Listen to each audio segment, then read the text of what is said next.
Ashama Oromo akkam nagaa keessanii jirra jirtu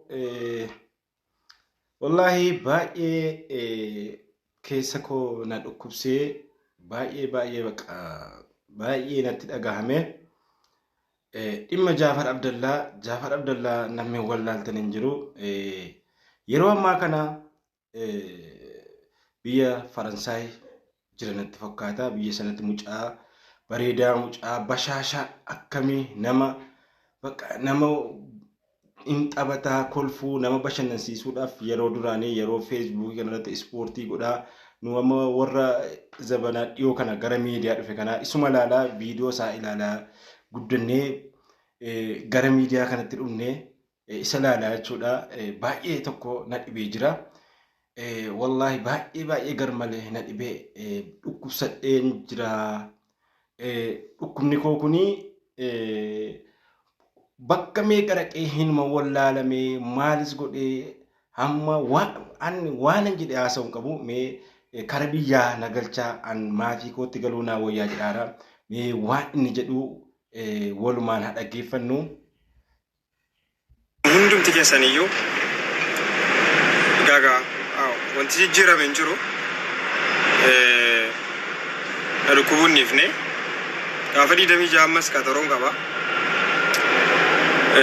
Kanaafiyyuu ilmaan Oromoo guutuun keessan addunyaa kana irratti argamtanu akkasiin gargaarsa keessan barbaachisa akkasiin gargaartan fedha. As keessattis akkamamee suma tokko faayidaa irraa argatan jiru. Biyya kana keessatti qobaa dhukkubsachuun haadha tokko obboleettii tokko fira tokko malee as keessatti dhukkubsachuun baay'ee ulfaataadha. Amma ergin hojii dhaabee baay'ee bubbulee jira. Kanaafiyyuu Oromoo koo akkasina cinaa dhaabbattanii gara biyyaa nagalchitan fedha. Biyya galuun fedha galee haadha kootti galee akkasiin du'aa inaa gochisiiftu fedha yoo dandeesse. Egaa adara yalammii keenya fayyaan kan rabbiitii mucaa kana bira hadhaabannu gara jirtanuuni nu gargaara adara baay'eedha warri biyya ormaa baatanii beektanu baay'ee garmalee hin jabaata warri qobaa nama fakkeenyaa waan nama qobaa jiraatu biyya faranjii ammallee nama maatii horatee miti maatii horachuun bakka baay'ee ulfaata biyya sanatti amma gara biyyaan gala jedhaa jira warri dandeessan akka dandeessaniin rabbiin fayyaa keessan isin dhabsiisanii amaanaa isinitti ta'u adara mucaa kana adara amaanaa warra beektanitti sheerii nu godhaati biraan nu gahaa namni kana gargaaru yoo jiraate hin argama ta'a akka inni gara biyyaa galu haa godhamuu fi mucaan kun nama bashaashaa kolfuu taphachuu malee nama hin komatu nama hin arrabsu nama hin lolu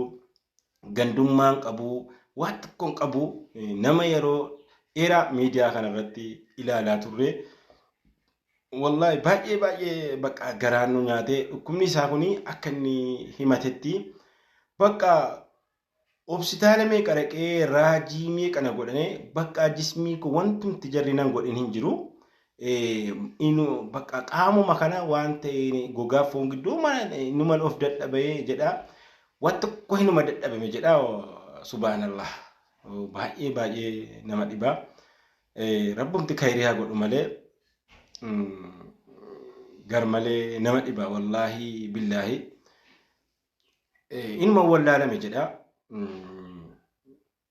baay'ee an woman jedhu wallaalee rabbi biyya ormaatti baay'ee jabaataa dhukkubsachuun warri dhukkubsatee biyya ormaas turreerraa dhukkubsannee argineerraa biyya keessatti dhukkubsannee argineerraa hundayyuu argineerraa waan inni bakka baay'ee jabaadha mucaa kana adara amaanaa gargaaraa isiniin jenna mee warri miidiyaa immoo maal jedhan walumaan dhageenyu. Tani na gargaaraa haadha kootti nagalchaan isin jedha galatoomaa hundumti keessaniyyuu. Maaltu akkam viidiyoo sagaleedhaan waraabuna godhe beektan akkasin du'aa inaa gootanuuf Jaafar Abdallaaf. Jaafar Abdallaa akkuma beektan nama qalladuu fi nama qoosaa jaallatuu fi nama komeedii ta'e keessaa isa tokko ture. Nama jireenya gaariin jiraadha biyya galeellee jireenya akkanaa waan akkanaa hojjetadheen jiraadha jedhee taphanyoo ture. Amma garuu dhukkuba qoricha hin qabne dhukkuba haakimiin hin beekne dhukkuba si'iirii.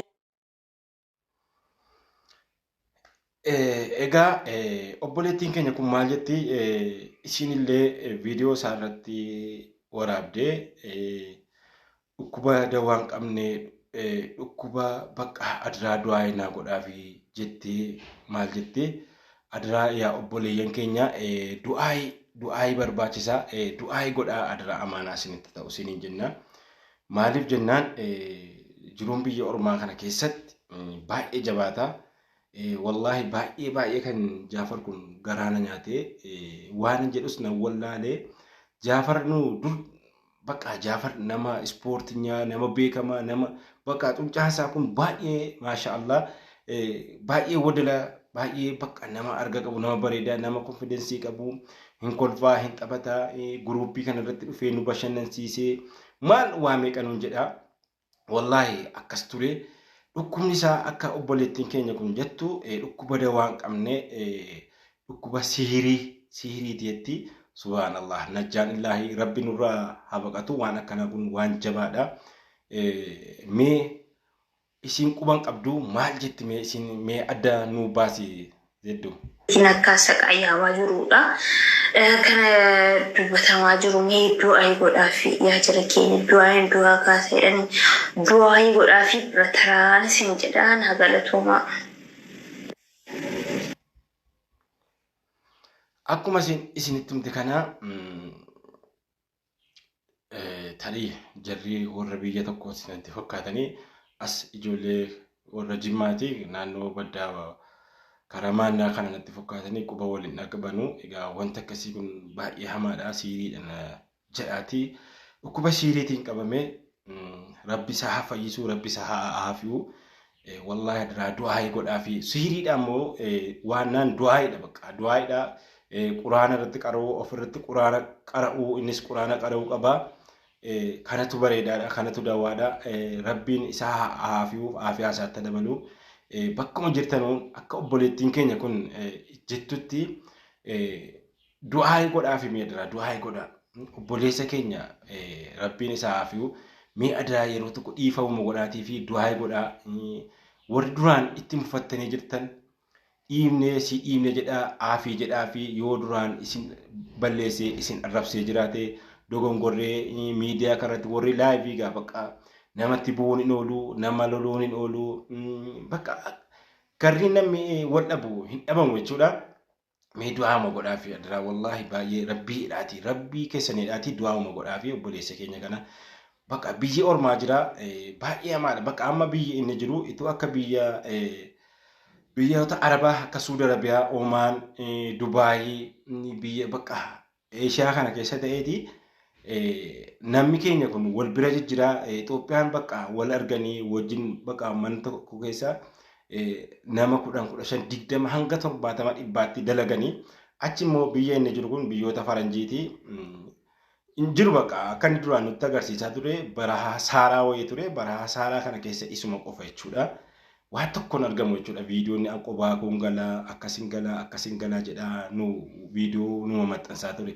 Akkuma sana yeroo ammaa kana saaraa keessa jiraate mucaan kun achitti yoo miidhame achitti lubbuu isaa dhabuu danda'a. Namni eessa jedhee gaafatu hin jiru ati maalidha namni namaan jedhee naman gaafatu. Waan kana ta'eef adiraa obboleeyyan keenya mucaa kana du'aa godhaafi adiraa du'aa barbaachisa. Wallahi baay'ee garmalee garaana nyaate waan obboleessa keenyaa kuni rabbii keessanii jedhaati du'aa godhaafi. Jaafar Abdallaa kun nama yeroo dheeraa miidiyaa irratti beeknu yeroo duraan yeroo qabsoo bakka nama mootummaa biratti dhaabbatee warra Amaaraa kana nurraa afaan qabachiisaa ture jechuudha.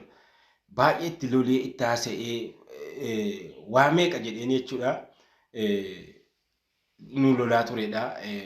Wallahi baay'ee garaa nama nyaata. Irraa obboleessa keenya kana irraa amaanaa isinitti ta'u du'aa godhaafi adiraa ittiin qalladinaati fayyaan kan rabbiiti akka dhukkubni akka hin namatti dhufanu hin beekamu guyyaan isaa namaan galu guyyaan itti du'anu namaan galu mucaan kun gara maatii galuu qaba akka inni nu galutti du'aa inni godhaabe rabbi isaa fi fayyaa isaa rabba gootu isinillee sheer godhaatii adaraa nam akka carraa ta'e namni argamuu danda'a waan kana kooppi liinkii godhaatii nama bira akka inni ga'u yookiin namni foon sarara ta'uu fi danda'a fi sheer godhaatii adaraa amaanaa biraan gahaa nagaan oola.